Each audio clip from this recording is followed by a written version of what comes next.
మచిలీపట్నంలో ముఖ్యంగా గ్రామాల్లో రోడ్ కనెక్టివిటీస్ విషయంలో దగ్గర ఇప్పటికి 54 కోట్ల రూపాయలు ఫండ్స్ తీసుకురావడం జరిగింది.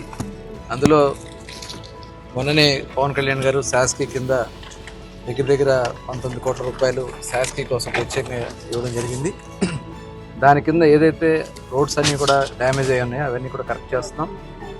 అందులో భాగంగా MGNREGS కింద కూతురుపల్లి జ్యువెలరీ పార్క్లో దగ్గర 640 మీటర్ల సీసీ రోడ్ని 2 రోడ్లని 60 లక్షల రూపాయలతో నిర్మాణం చేయడం జరుగుతుంది.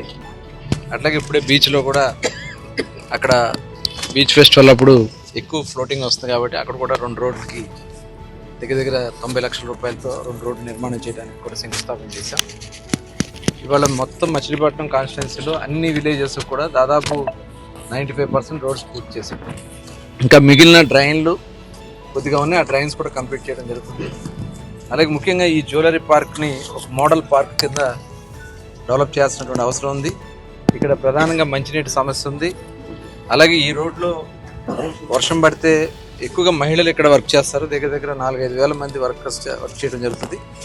వాళ్ళందరూ కూడా నీళ్ళలో ఇబ్బంది పడుతున్నారు ఉద్దేశంతో ఇప్పుడు ఈ రోడ్డుని చేస్తాం జరుగుతుంది. 3.7 మీటర్ల విడ్త్తో రోడ్డు అయితే ఇప్పుడే డీగాతో మాట్లాడి complete road end to end ఎక్కడ కూడా మధ్యలో మట్టి అనేది లేకుండా చూసి ఏర్పాటు చేయమనుకున్నాం. అవసరమైతే పేవ్డ్ బ్లాక్స్ కూడా కంప్లీట్ చేసి వచ్చిన వాటర్ పోయేటట్టుగా డ్రైన్ కూడా దీనికి కొద్దిగా డ్రైన్ ప్రాబ్లం కూడా ఉంది, అది కూడా కరెక్ట్ చేసి ఇది కంప్లీట్ చేయడం జరుగుతుంది.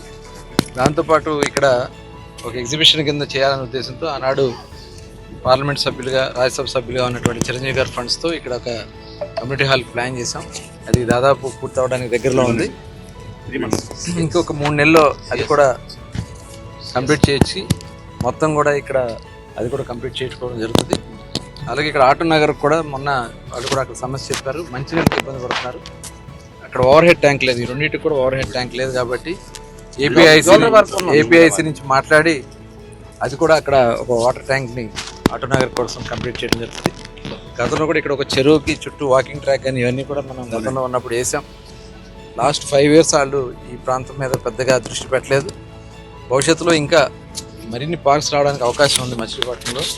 కాబట్టి దీన్ని ఒక మోడల్ పార్క్ కింద చేసేదానికోసం అన్ని విధాలా కృషి చేస్తామని తెలియజేసుకుంటూ ముఖ్యంగా ఈ కార్యక్రమంలో పాల్గొన్న పెద్దలు ఆర్టీసీ చైర్మన్ కొనకళ్ళ నారాయణ గారు, అదేవిధంగా పెద్దలు జనసేన ఇన్ఛార్జ్ బండి రామకృష్ణ గారు, అలాగే జ్యువెలరీ పార్క్ పెద్దలందరికీ కూడా మనస్ఫూర్తిగా ధన్యవాదాలు తెలియజేసుకుంటూ ఇక్కడ ఇచ్చేసిన తెలుగుదేశం జనసేన నాయకులకి కార్యకర్తలు అందరూ కూడా ధన్యవాదాలు తెలియజేసుకుంటూ సెలవు తీసుకుంటాం.